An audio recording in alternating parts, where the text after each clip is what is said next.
Hello everyone, welcome back to the test of knowledge. तो बच्चों, आज की इस वीडियो में हम समझेंगे हमारी क्लास 12th इंग्लिश की परीक्षा अध्ययन 2024 के मॉडल पेपर फर्स्ट का सेक्शन सी यानी कि ग्रामर का पोर्शन, वो भी डिटेल में। तो वीडियो को स्टार्टिंग से लेकर एंड तक ज़रूर देखिएगा, क्योंकि आज की वीडियो रियली आपके लिए काफ़ी ज़्यादा इंपॉर्टेंट है। इससे पहले की वीडियो में हमने परीक्षा बोर्ड के मॉडल पेपर की ग्रामर को डिटेल में समझा था।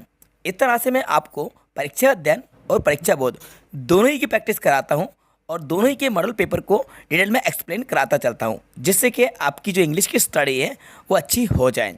तो फिलहाल वीडियो को स्टार्ट करते हैं और इसके मॉडल पेपर को समझते हैं।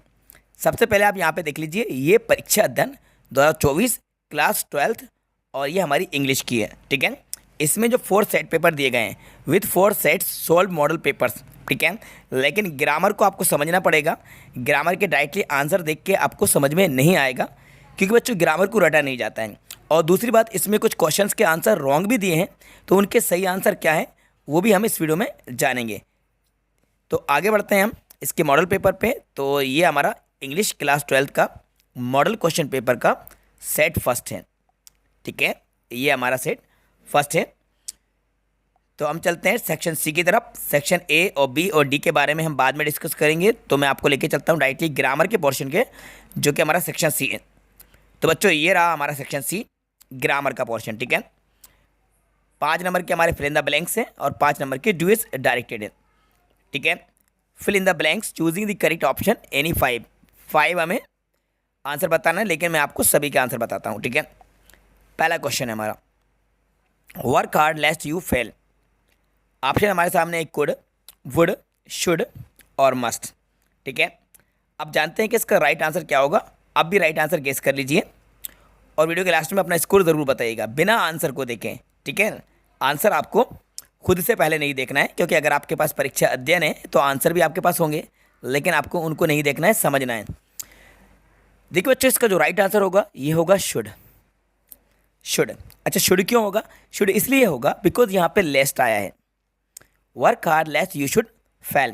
तो बच्चों, लेस्ट के साथ शुड का यूज़ किया जाता है। लेस्ट के साथ शुड का यूज़ होता है। Point to be noted. एक एक बात आप नोट करते चलिए जो भी आपको बताई जा रही है। लेस्ट के साथ शुड का यूज़ होता है। इस लेस्ट का मतलब होता है कहीं ऐसा ना हो, कहीं ऐसा ना हो। वर्क हार्ड, कठिन परिश्रम करो, कहीं ऐसा ना हो कि तुम फेल हो जाओ, कहीं ऐसा ना हो कि तुम फेल हो जाओ।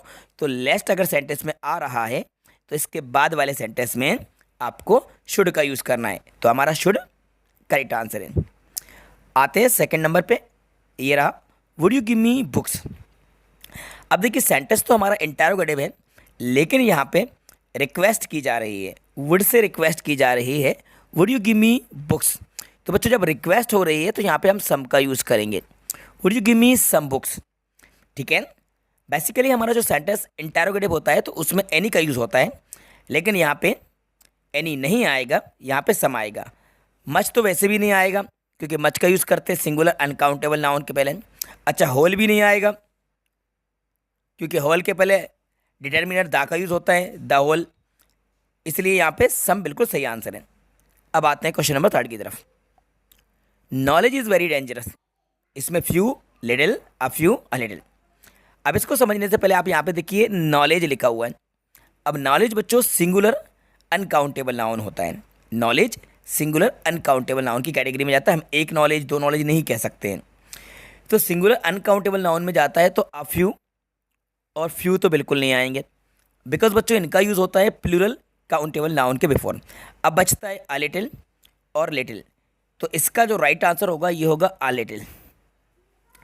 A little.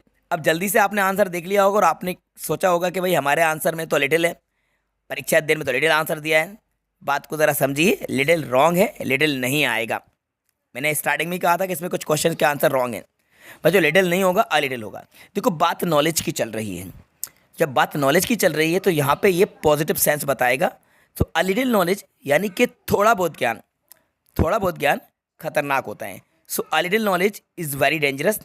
ये क्वेश्चन बहुत बार आ चुका है और ये क्वेश्चन काफ़ी ज़्यादा इंपॉर्टेंट है, लेकिन राइट आंसर अ लिटिल ही आपको लगाना है। ठीक है, परीक्षा अध्ययन का लिटिल देख के आपको आंसर नहीं बताना है, अ लिटिल राइट आंसर है। आगे बढ़ते हैं क्वेश्चन नंबर 4 की तरफ। The boy jumped the river. Of, in, into, on. तो बच्चों यहाँ पे देखिए जंप्ड, तो ये मूवमेंट हो रहा है, मतलब कि लड़का नदी में कूदा, नदी में कूदा, तो यहाँ पर एक्शन हुआ। जब एक्शन हुआ तो हम इनटू का यूज़ करेंगे। किसका यूज़ करेंगे? इनटू का यूज़ करेंगे। एक्शन नहीं होता तो फिर हम इन लगाते। राइट आंसर हमारा इनटू है। The boy jumped into the river, यानी कि बॉय जो है उसने रिवर में छलांग लगाई, into. Fifth, we are dependent our parents, we are dependent our parents, तो इसका जो राइट आंसर होगा ओन होगा। We are dependent on our parents, हम अपने पेरेंट पर डिपेंडेंट हैं, ठीक है। इसके बाद six, the girls have been playing 4 o'clock, the girls have been playing 4 o'clock। अब यहाँ पे देखो 4 PM है, सॉरी 4 o'clock नहीं 4 PM है। यहाँ पे टाइम दिया गया है, यानी कि सर्टेन टाइम दिया है, तो सर्टेन टाइम दिया है तो बच्चों यहाँ पे सिंस का यूज़ होगा। अनसर्टेन टाइम के पहले होता है 4। अगर यहाँ पे 4 hours लिखा होता, 3 hours लिखा होता, फिर हमारा राइट आंसर 4 होता।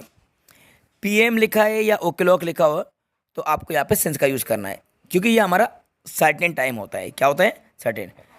तो बच्चों सर्टेन टाइम के पहले सिंस लगता है और अनसर्टेन टाइम के पहले 4 लगता है। राइट आंसर सिंस है। क्वेश्चन हमारा 7, if the teacher enters the class now, he a wonderful drawing, sees, saw, will, see, has seen. तो देखो इसका जो राइट आंसर होगा ये होगा will see. If the teacher enters the class now, यदि टीचर अभी क्लास में इंटर होता है तो वे वंडरफुल ड्राइंग को देखेगा। So he will see a wonderful drawing. Right answer will see होगा, ठीक है। तो ये मैंने आपको इसके फ्लैप्स बता दिए। अब आते हैं हम इसके डू इज राइटेड पे। ये रही डू इज राइटेड। पहला question, his brother caught fish, change to negative, इसको नेगेटिव में चेंज करना है। तो बच्चों देखो नेगेटिव में चेंज करने के लिए आपको पहले ये देखना है कि ये जो सेंटेंस है ये हमारे कौन से टेंस का है। अब इसको जानने के लिए आपको वर्ब को देखना होगा। वर्ब है कॉट। अच्छा कॉट किसकी सेकंड फॉर्म है? कैच की। कैच की, कैच हमारी V1 है और कॉट हमारी V2 है।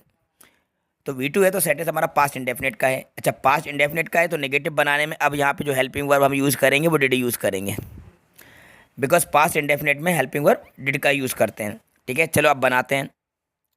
पहले हम राइट करते हैं हेज, फिर हम राइट करेंगे ब्रदर, हेज ब्रदर। इसके बाद हम हेल्पिंग वर्ब यूज़ करेंगे डिड, हिज ब्रदर डिड।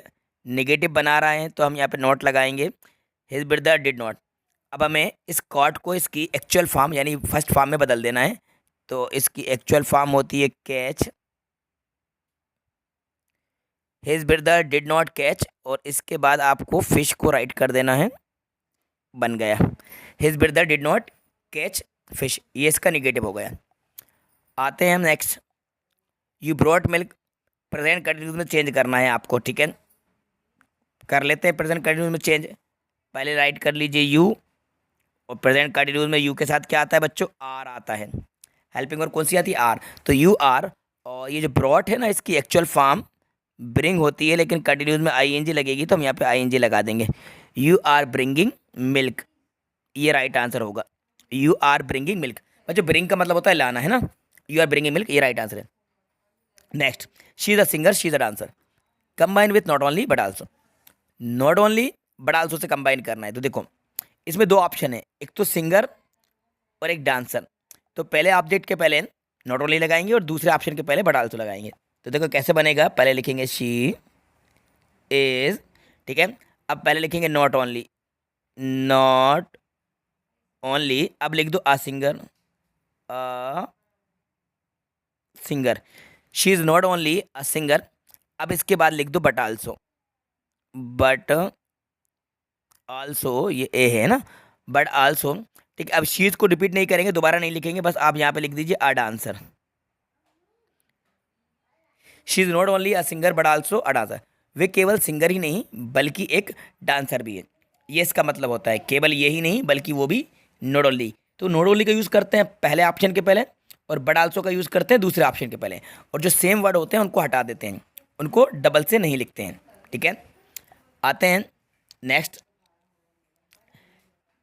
इसको आपको रीअरेंज करना है, जंबल्ड वर्ड है तो रीअरेंज करेंगे। तो पहले हमें सब्जेक्ट चाहिए, सब्जेक्ट हम यहाँ पे लिखेंगे शी, फिर इसके बाद यहाँ पे पुट्स वर्ब, शी पुट्स, फिर आप लिखेंगे सम, इसके बाद आएगी ink, she puts some ink in her pen, ये राइट हो गया।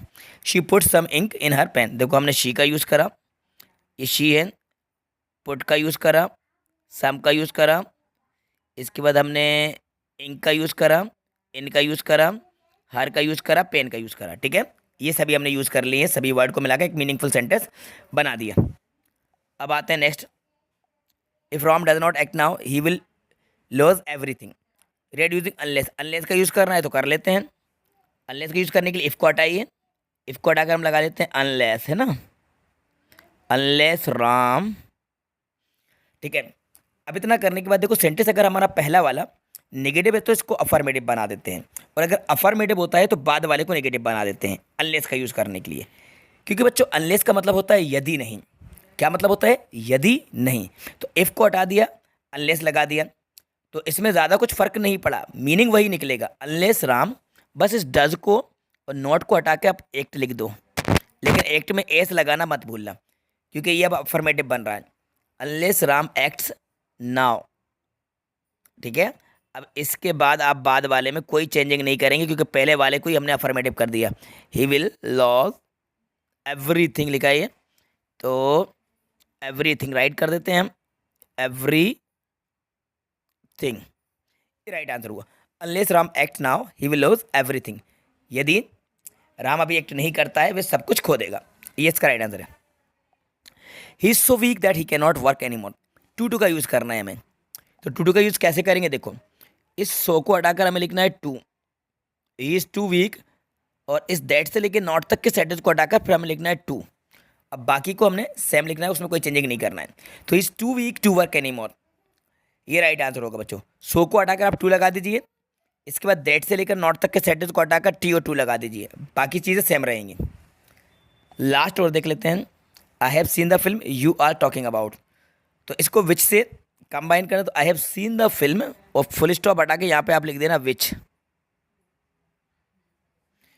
आई have seen the film which you are talking about, तो मैंने वो फिल्म देखी है जिसके बारे में तुम बात कर रहे हो, तो फुल स्टॉप हट के बीच में विच लग जाएगा। ठीक है, अब आप इनके आंसर देख लीजिए, ये इनके आंसर यहाँ पे दिए हैं, ये मैंने आंसर आपको एक्सप्लेन करा दिए हैं, ये आंसर तो ऑलरेडी आपके पास थे, लेकिन समझना ज़्यादा ज़रूरी था, तो सभी क्वेश्चन के आंसर मैंने यहाँ पे एक्सप्लेन करा दिए हैं। आप यहाँ पे देख लीजिए, his brother did not catch fish, you are bringing milk, she is not only a singer but also a dancer, she put something in her, unless Ram acts now he will loss everything, he is too weak to walk, I have seen the film which, देखो सब समझा दिया ना मैंने आपको।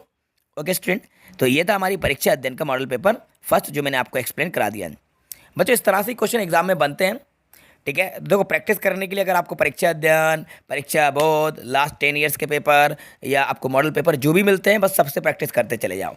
ठीक है, जितनी प्रैक्टिस करोगे उतना ज़्यादा इंप्रूवमेंट आएगा, because practice makes a man perfect. ठीक है, प्रैक्टिस मत रोकना आप। तो स्टूडेंट आई होप ये वीडियो आपको पसंद आई होगी, तो अब इस वीडियो को लाइक ज़रूर कीजिए और अपने सभी दोस्तों के साथ शेयर भी कर लीजिए। और हाँ, यदि आप चैनल पर नए हैं और आपने अभी भी हमारे चैनल को सब्सक्राइब नहीं करा है, तो बच्चों चैनल को सब्सक्राइब जरूर कर लीजिएगा और अपने सभी दोस्तों के साथ हमारी वीडियो को शेयर करिएगा। जितने भी आपके फ्रेंड हैं उन तक हमारी वीडियो को जरूर पहुंचाइएगा। वीडियो आपको कैसी लगी कमेंट्स बॉक्स में जाकर कमेंट्स करके ज़रूर बताइएगा, फिर हम लेकर आएंगे इसके मॉडल पेपर का सेट 2। Thanks for watching.